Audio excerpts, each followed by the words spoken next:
Vandaag gaan we het hebben over Oosterse tuinen.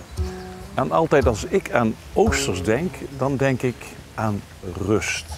Klopt dat ook voor de tuinen, Chantal? Ja, een Oosterse tuin, daar zit een hele filosofie achter met bepaalde kenmerken. En die stralen rust uit. En daar gaan we het vandaag over hebben.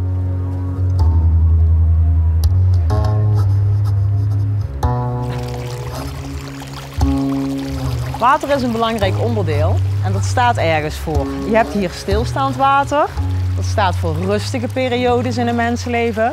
Maar je hebt hier ook de stroomversnellingjes, die staat voor wat woeligere tijden in je leven. Ja. En je hebt hier nog een yin en yang element. Dat is het zachtheid van het water en de hardheid van de rotsen. En dat is weer een beetje kenmerkend. Ja, maar ze leven wel gewoon naast elkaar. Ja, net zoals yin en yang, alles leeft naast elkaar, dus ook het zachte en het harde.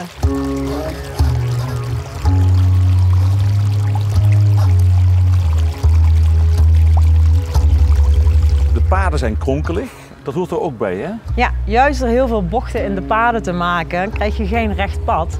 En doordat er bochten in zitten, ga je automatisch rustiger lopen. Ja, en dat hoort erbij, hè? Rust. Rust.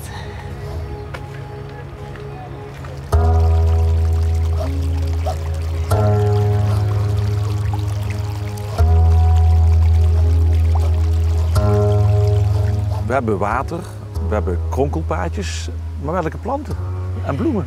Ja, daar horen ook specifieke planten en bloemen bij natuurlijk. Ja, je ziet hier al snoeivormen. Het zijn allemaal taxussoorten. Die zijn op verschillende manieren gesnoeid, waardoor het echte blikvangers zijn. Dus ze staan mooi vrij. En taxus is groenblijvend en dat staat voor langdurigheid. En zo kun je natuurlijk ook denken aan coniferen en dennensoorten.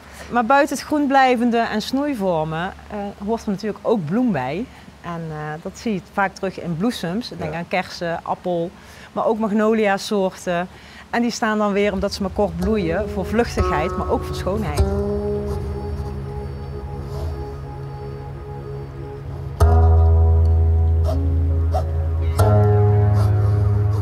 Is het veel werk?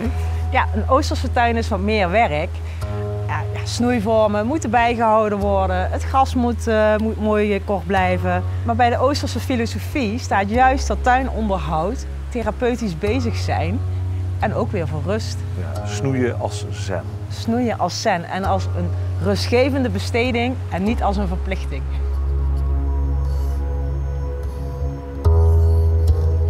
Ja, misschien is het je opgevallen, maar eigenlijk bij elke bocht die we voorbij lopen, krijg je een ander soort tuinkamer. En dat is eigenlijk maar heel minimalistisch gebruik maken van net andere materialen, andere beplanting of er net iets anders neer te zetten, zodat je overal een ander sfeertje krijgt. Ja.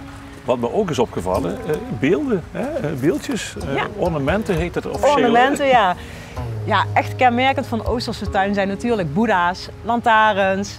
En deze is natuurlijk wel heel speciaal. Hier heeft een oude Amerikaanse eik gestaan, die was niet meer goed. En van de stronk die over is gebleven... Dat heb je niet zelf gedaan. Hebben we niet zelf gedaan, nee.